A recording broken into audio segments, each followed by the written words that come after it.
Hey, I'm excited to share with you some highlights from a trip my wife, my mom, and I took from LA to France and Switzerland.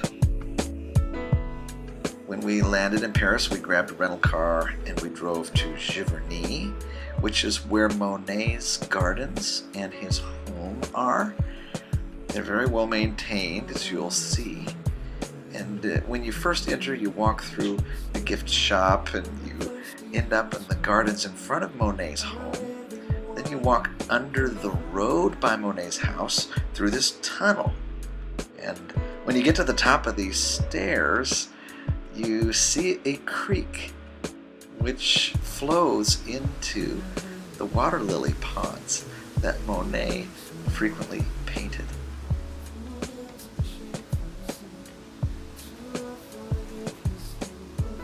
There's a series of green bridges that are featured in many of Monet's paintings. When you're walking in this garden, you're walking in the scene that Monet painted.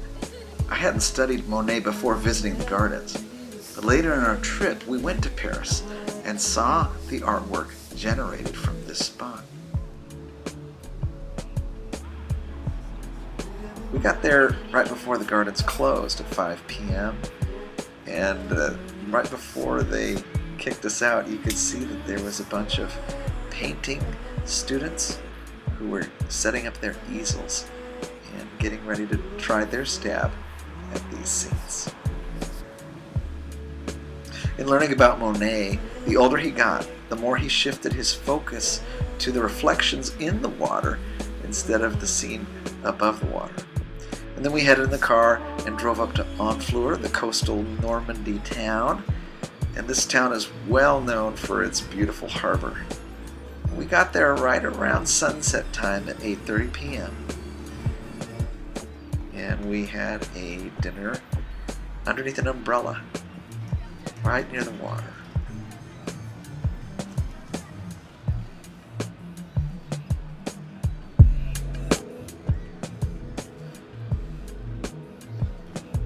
This town has a history of being a fishing town, and those tall, skinny homes were built by the local fishermen on small plots of land to avoid high taxes from the French government. The government taxed people based on how much land their home was occupying.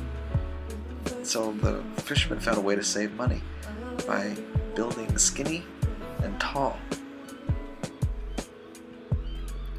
The next morning was our first after flying into Europe, and I hadn't adjusted to the time zone and decided to go out for an early morning walk. So much of the town is quiet and untouched by humanity in these early morning moments around 5:30 a.m. You see in the distance, there's a spire that belongs to the town cathedral. In a moment, you'll see some interior shots of the cathedral.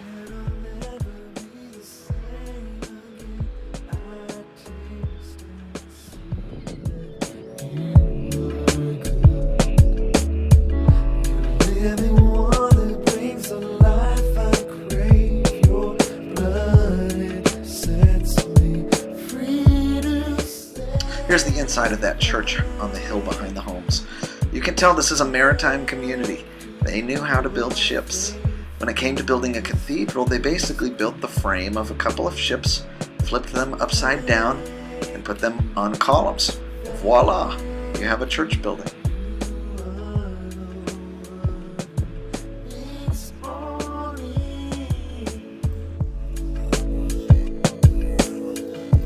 Thanks for joining us for this day one of our trip. I hope you'll catch our next portion in Normandy beaches.